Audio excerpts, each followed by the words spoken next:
Salut les amis, j'espère que vous allez bien. Et oui, c'est l'heure. Et oui, c'est l'heure bien sûr de débriefer. Alors que je ferme la porte parce qu'il y a du bruit, c'est pas beau. Nous allons bien sûr observer, regarder. C'est l'heure donc de la Foot Zone. La Foot Zone qui a donné donc bien le match entre Naples et le Paris Saint-Germain. Je rappelle que demain vous aurez la Foot Zone entre l'Olympique Lyonnais et le club d'Offenheim. Et donc, tout simplement, nous allons décortiquer tout ça. Nous allons bien sûr observer, analyser, décortiquer tout ce qui se passe durant cette rencontre. D'ailleurs, on verra un truc aparté, bien sûr, sur le match au Monaco, si vous voulez. En tout cas, le match, j'ai trouvé qu'il m'a fait plaisir. Ils m'ont fait plaisir, les Parisiens. Alors, bien sûr, on parlera du petit passage à vide du Parisien. Mais, il faut l'avouer, le PSG a été grand. Alors, il y a cette phrase, rêvons plus grand. J'ai trouvé que cette équipe, elle a offert justement un beau spectacle. Elle a été solide, elle a été généreuse. On en parlera bien sûr plus en détail. Et on va envie de dire, c'est dommage qu'il y ait eu ce match nul. Parce que je pense que Paris, méritait quand même la victoire. Après, on parlera bien sûr du penalty, etc. etc. Bon, en tout cas, on va bien sûr parler de ce qui s'est passé dans cette rencontre, puisqu'il y a eu un but partout, hein, quand même. Aller à Naples et avoir un but partout, il fallait quand même y arriver, hein, clairement. Avec notamment quelques petites occasions de la part des Parisiens, avec un Napoli qui a quand même pas mal galéré sur le plan, justement, au milieu de terrain, là où était la force, justement, au premier mi-temps, notamment du côté du PSG. Et là, à ce moment-là, dans ce match retour, ça va se concrétiser. Nous sommes à la 45e minute, nous avons un Mbappé qui décale tout simplement pour Bernat. Bernat qui envoie justement la balle directement au fond. 1-0 pour le Paris Saint-Germain. On pense à ce moment-là que ça va être une face. On va dire que Paris va devoir résister, même que Paris va devoir mettre les mêmes ingrédients, mais Paris va pas rentrer complètement en deuxième mi-temps. Ils vont avoir un gros passage à vide. Buffon va avoir 2, 3, 4 arrêts déterminés. Il va faire 3, mais il ne pourra rien faire sur le penalty d'Insigne. Alors, on va en parler bien sûr de ce penalty parce que vous l'avez compris. Alors, je raconte la scène un petit peu. Il y a en fait un contrôle entre guillemets mal fait de la part de Thiago Silva. Thiago Silva va pour tout simplement Buffon vient. Thiago Silva va tout simplement tenter de récupérer. Il se passe qu'Insigne, que je crois que c'est Insigne, je ne sais plus qui c'est, qui va en même temps que lui. Il y a une collision. L'arbitre désigne le point de pénalty.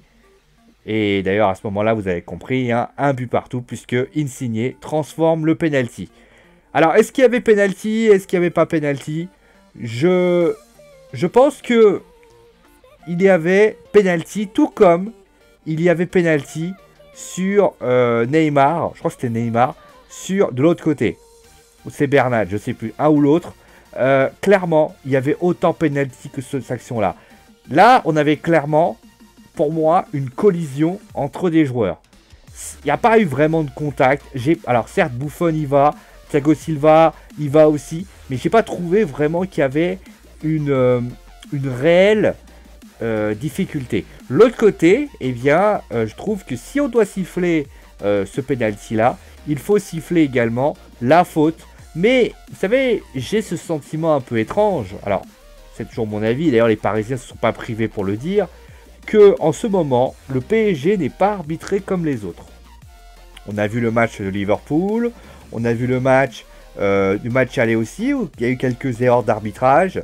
Il ne faudrait pas que le PSG soit éliminé à cause d'erreurs, parce que, on le sait, cela peut paraître quand même un petit peu gênant. Bon, en tout cas, moi, j'ai trouvé que le PSG avait été très bon dans ce match. On en parlera plus en détail. Justement, on va en parler. C'est l'heure, tout simplement, de la prestation globale. Ça vous plaît la musique ou... On va peut-être chanter. Attendez, je vais réduire un peu parce que... Voilà, c'est un peu mieux parce que là... Pas vous mentir, la musique c'est bien, mais pour entendre c'est compliqué. Bon en tout cas, on va bien sûr passer... Ah, j'ai pas inversé, bon c'est pas grave, on va faire la tradition toujours, on va parler du Napoli déjà. Alors j'ai inversé, vous inquiétez pas, il n'y a rien de gênant là-dessus. Alors qu'est-ce qu'on peut dire sur le Napoli? Alors, j'ai envie de dire que... On savait que de toute façon, Naples et le PSG allaient sans doute être les deux équipes qui allaient s'affronter pour essayer de se qualifier. Au final, quand tu regardes les deux prestations des deux équipes, eh ben, tu te rends compte que c'est ce qui va se confirmer.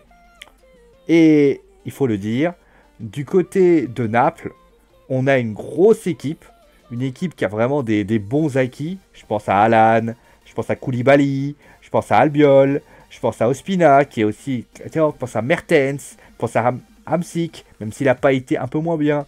Insigne aussi, qui a été un peu moins bien. Et surtout, cette équipe, bah, tu te rends compte que bah, elle a quand même un sacré potentiel. Cette équipe, elle a une capacité voilà, de projection vers l'avant assez incroyable. Ça va vite, ça va bien.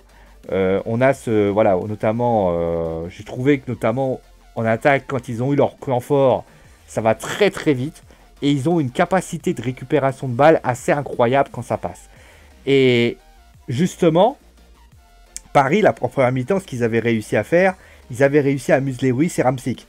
Et c'est pas ce qu'ils ont réussi à faire en deuxième mi-temps. Et je pense que cette équipe, justement, il faut lui imposer un défi physique constant. C'est ce qu'ils ont fait. Mais là, ce qui m'intéresse aussi, c'est la deuxième chose. Cette équipe a cette capacité de, tout simplement, de répondre à un défi physique. Tout simplement. Elle arrive à toujours à imposer le défi physique. Et quand tu n'es pas prêt, tu n'y arrives pas. Et je pense que cette équipe... Alors, je ne sais pas si elle va se qualifier pour le prochain tour, parce que c'est quand même 3 équipes, c'est quand même un sacré groupe. Hein.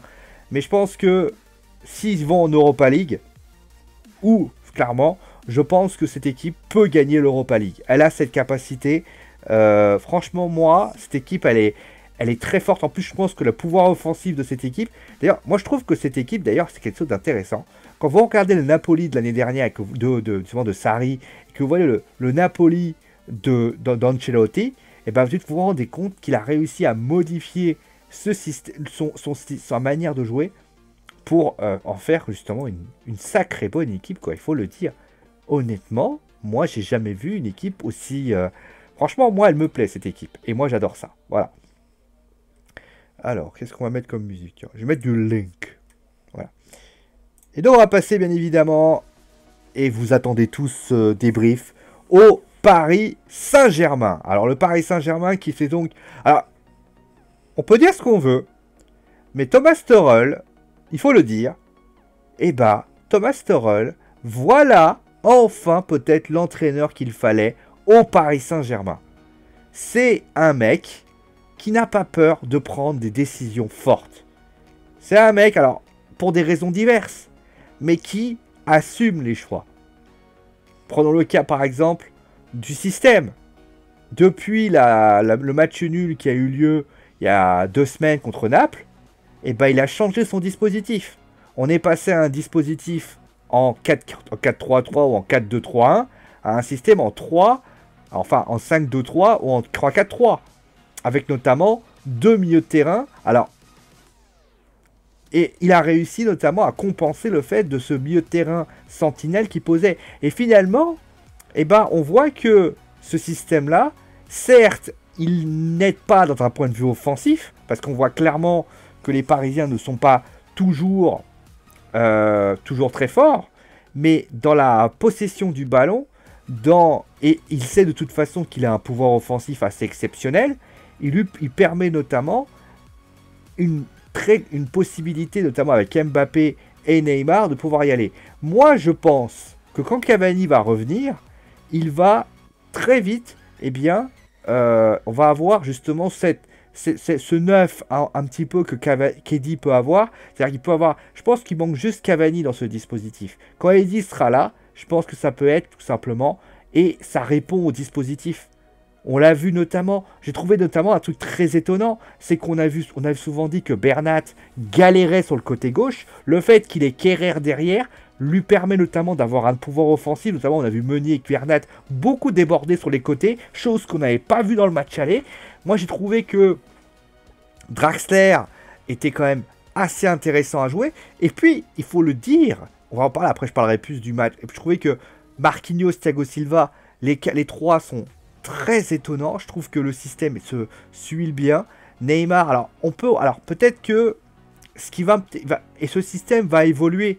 Je pense que Kylian, quand il sera sur le côté droit, va avoir la possibilité justement d'avoir cette profondeur. Eddie va être ce point de fixation. Neymar, alors, on peut reprocher une chose par contre avec Neymar, c'est qu'il a été excellent tout le match, mais il a, je pense, peut-être voulu vouloir jouer un peu tout seul en deuxième mi-temps. Il aurait dû garder ce système-là. C'est pour ça d'ailleurs que je ne le mets pas en flop, parce que j'estime qu'il a fait ce qu'il fallait en première mi-temps, mais en deuxième mi-temps, il a un petit peu retombé dans ses travers, et c'est ça qui est en réalité.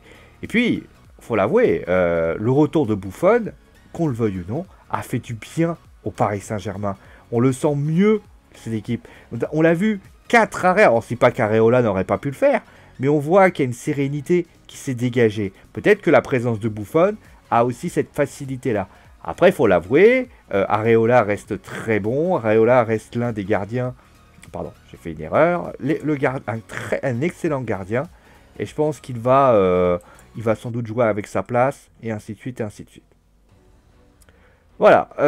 Pour information, je pense que ça va être... je pense que... Alors, il en reste 2 matchs aux Parisiens. Qu'on soit clair là-dessus. Tuchel, il a l'air d'avoir monopolisé et de motiver tout le monde. On a vu des joueurs concernés. On a vu des joueurs aussi. Le fait qu'il fait des choix importants aide beaucoup à la structure de l'équipe. On a vu notamment sur les choix qui a eu lieu face à l'OM. Mettre Mbappé sur le banc et Rabiot, c'était des choix forts. C'est quand même des choix qui sont hyper primordiaux. On a vu que Mbappé a su réagir par rapport à ça. En plus, on a vu dans ce match, et je terminerai avec ça, c'est peut-être pour ça aussi qu'il arrive petit à petit à mettre sa patte. Parce que là où Unai Emery n'a pas su le faire, là il arrive à le faire. Il n'a pas peur, il y va. Tant pis si ça fait mal. Lui il y va. Alors après on va encore me dire, oui mais imaginons que Neymar, il serait arrivé en retard, est-ce qu'il aurait fait ça? Oui mais Neymar ne ferait jamais ça. Enfin, s'il le fait, c'est autre chose. Mais le truc, c'est que Neymar, ça lui est déjà arrivé de ne pas jouer des matchs. Ça lui est déjà arrivé à Neymar de dire, toi tu joueras pas ce match. À un moment donné, je pense même que pour les matchs de coupe, il n'est pas interdit que Neymar reste sur le banc. Ça serait un geste très fort, mais je pense que Neymar peut concrètement moins jouer. Parce qu'il arrive à mieux communiquer par rapport à ça.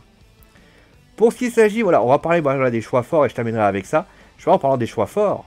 J'ai envie de dire, si aujourd'hui le PSG est si fort, c'est aussi parce que l'entraîneur a su aussi faire des choix. On a vu par exemple, alors certes Cavani c'est de côté parce qu'on sait que Eddie a été blessé et je pense pas qu'il a voulu prendre trop de risques. Ça aurait été dommage de perdre Cavani sur blessure. On sait que forcément il jouera dans son match, alors je sais plus contre Monaco. Mais pour le match concrètement qui va y avoir lieu donc pour ce match le dimanche, mais pour ce qui s'agit du match en question que je vous mentionne, quand même, Rabiot, Kimpembe. Rabiot, on était là en train de dire oui, peut-être et tout. Rabiot, eh ben, il commence à se demander, il commence à comprendre que Tourelle n'a pas totalement besoin de lui. Pourquoi? Parce qu'il a eu un mec qui s'appelle Julian Draxler, qui, pardonnez-moi, est en train de lui piquer la place. C'est-à-dire qu'il est en train de dire à Draxler, tu sais quoi? Prends sa place. Parce que toi, t'as un modèle de comportement. Et Draxler, qui était peut-être un petit peu en odeur de sainteté, c'est pas le joueur parfait, Draxler. Hein. Draxler, c'est un joueur, d'un point de vue, c'est souvent, voilà, on sait pas trop. Des fois, il va te sortir un gros match, et des fois, tu vas te dire, mais qu'est-ce qu'il fout là? Mais la confiance, elle est là. Ensuite, parlons aussi de Verratti. Oui, Verratti, il a fait des conneries ce week-end, la semaine dernière. Mais Verratti, dans ce match, je suis désolé, Verratti, il impose. Il a fait ce qu'il avait à faire. Il a fait. Et puis, aussi, on va en parler. Me dis pas que la non-titularisation de Kimpembe n'a pas un symbole. Le mec a gardé Kerrer. Pourquoi il a gardé Kerrer, à votre avis? Parce qu'il a voulu montrer à Kimpembe de dire, tu sais mon gars, t'as peut-être prolongé, t'es peut-être un enfant du club, mais désolé de te dire ça, aujourd'hui, Kerrer est bien meilleur que toi. Il faut le dire, Marquinhos est bien meilleur que toi. Et là, Presnel Kimpembe a peut-être s'était dit, c'est une réalité. Et c'est ça qu'il va falloir étonnant, c'est comment ils vont mettre en scène tout ça. En tout cas, moi, c'est très intéressant. En tout cas, moi, je suis très curieux de voir comment... En tout cas, la politique de Kehrer, je trouve que c'est... de Kehrer, que de Tuchel, je trouve qu'elle est en train de payer au PSG. Et petit à petit, j'ai envie de dire, l'oiseau fera son nid. Et je ne serais pas étonné que ce PSG-là aille loin. Et s'ils ont autant de victoires en Ligue 1, c'est peut-être qu'à un moment donné, Tuchel, il est pas loin pour ça. Voilà, c'est tout ce que j'ai à dire. Parce que l'équipe voilà, l'équipe a vraiment changé. Hein. Alors, on va passer maintenant à la prestation globale. Ah oui, pardon, excusez-moi. La prestation globale. Alors, je vais mettre quand même quelqu'un que je mets souvent dans les flops. Je l'ai mis dans les tops. C'est notre cher Bernat. Parce que Bernat, désolé, je l'ai dit, a fait un match très bon, honnêtement. Il a débordement. Il a été... Je trouve que la présence de Kehrer doit un petit peu plus le rassurer. Moi, j'ai trouvé très rassurant. Le petit défaut de Bernat, c'est peut-être que quand ça commence à pousser un peu, Bernat, il a un peu de mal sur son côté. Mais avec la présence de Kehrer derrière, on le sent plus rassurant, plus rassuré et plus à même de y aller. Après, il doit travailler plus ses centres, parce que putain, le nombre de centres qu'il fait et qu'il se loupe. Mais j'ai bien aimé sa projection aussi vers l'avant. Son dépassement de fonction, j'ai trouvé que c'était très bien. Franchement, moi j'ai trouvé que pour une fois, Bernat, honnêtement, moi j'ai trouvé très bon. Il y a eu peu d'actions sur son côté, clairement. Moi, je n'avais pas le souvenir. Alors, peut-être un peu en deuxième mi-temps, mais voilà, moi, je trouvais très bien. Après, il faut voir. Je ne sais pas quand Kurzawa va revenir, mais je pense que Bernat, petit à petit, est en train de prendre le rythme, et ça, c'est bien. Ensuite, Buffon, bien évidemment, parce que en deuxième mi-temps, le mec, il a rien à faire. Hein. Il se prend 4 arrêts, il se prend 4 trucs, il se met 4 arrêts. Faut le mettre top quand même, parce que si le PSG prend pas une valise, c'est parce que Buffon, il est là. Faut dire la vérité à un moment donné. Pareil, les gens disent souvent, oui, mais Buffon... Non, Buffon, s'il en est là aujourd'hui, c'est aussi parce que, à un moment donné, c'est aussi parce que Buffon, il est là. Alors, au niveau, on va aussi le dire, au niveau des autres joueurs que j'ai envie aussi de mettre en avant, alors il y en a beaucoup, hein. Alors, croyez pas, il y a par exemple quelqu'un que j'ai trouvé très intéressant, par exemple, c'est Verratti, je l'ai dit, Verratti, Kehrer aussi, Marquinhos, que j'ai trouvé très intéressant. J'aurais pu mettre aussi Mertens, j'aurais pu mettre au niveau du Napoli, bon, tout pour Paris. Après, clairement, moi j'ai adoré, j'ai trouvé que c'était très bien, voilà. Au niveau des flops, alors au niveau du top, je n'ai pas cité, c'est Haaland. Moi, je vais vous dire, ce joueur-là, c'est un joueur que je trouve excellent. Le mec, il était... Franchement, il faudrait me rappeler qu'Haaland, c'était quand même un gars... Il est arrivé... en première mi-temps, il n'y avait que lui qui tenait. Galérait, hein, clairement. Et le mec, il est arrivé... Il a été le seul à combler les brèches. C'est comme le mec, tu vois, qui a des chutes, qui a des bouches, qui a plein de trous. Le mec, il mettait ses mains tout le temps. Mais j'ai envie de dire, c'est extraordinaire. C'est extraordinaire. Et quand tu vois que le Napoli l'a dépensé 12 millions d'euros, mais tu te dis, mais comment un club comme le PSG ne s'est pas dit, Haaland, c'est le futur. Le mec a bouffé en première mi-temps. Il a été certes un peu, il a comblé toutes les brèches. Le mec, quel volume de jeu. Moi, il m'épate, Haaland. Moi, je vais vous dire, quand je le vois jouer, je suis, mais... Ah, j'ai le menton qui tombe, hein. Moi, je suis... J'ai jamais vu... Moi, franchement, il a une capacité technique qui est assez incroyable. Et là où le PSG, justement, avait besoin d'un 6, pourquoi le PSG n'a pas pensé... Alors, certes, peut-être qu'ils n'auraient pas voulu le garder. Mais le mec a un volume de jeu assez incroyable. En plus, il part souvent dans le côté offensif. Bah, bravo à lui, honnêtement. Hein. Alors, après, au niveau des autres joueurs... On aurait pu citer aussi Koulibaly, que j'ai bien aimé, parce que quand ça a été un peu le feu, il a, voilà, un petit ballon en profondeur. Caleron aussi, que j'ai bien aimé aussi.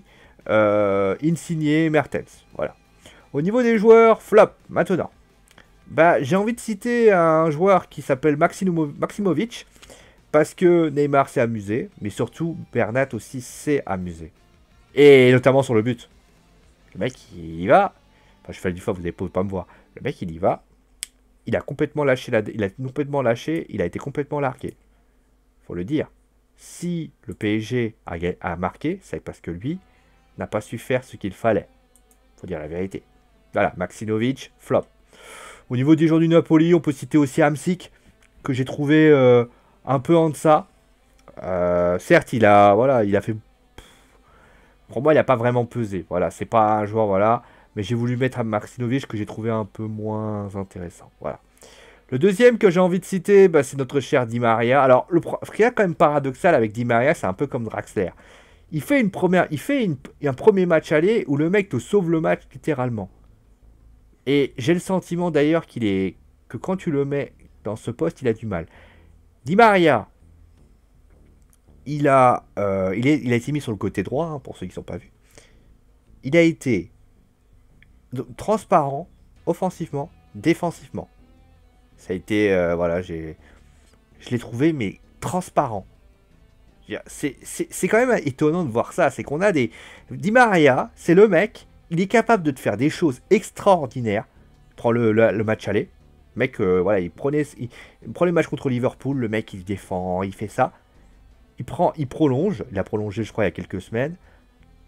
Le mec, liquéfié. C'est un liquide, le mec. Et alors ça après les gens de mauvaise langue diront oui mais il a fait ça parce qu'il voulait être prolongé. Je pense pas. Mais ça c'est une réalité. Ensuite le dernier c'est Thiago Silva. Alors la raison est tout ça dire évidente. Hein.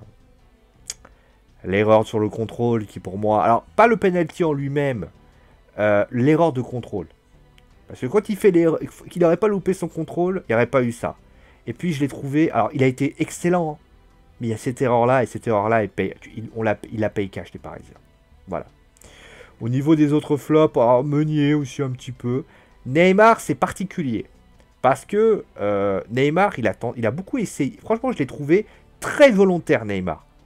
Franchement, j'ai trouvé très volontaire. Même défensivement, il a été là, il a essayé. Il a voulu transmettre des ballons, mais...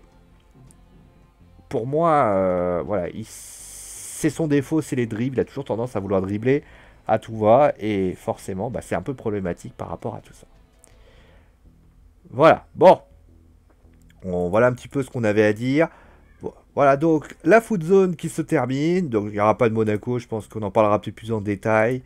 En tout cas, je vous fais des gros bisous, et je vous dis à très vite, bien sûr, pour un nouvel épisode de la foot zone qui ne s'arrête jamais. Allez, gros bisous tout le monde, et ciao!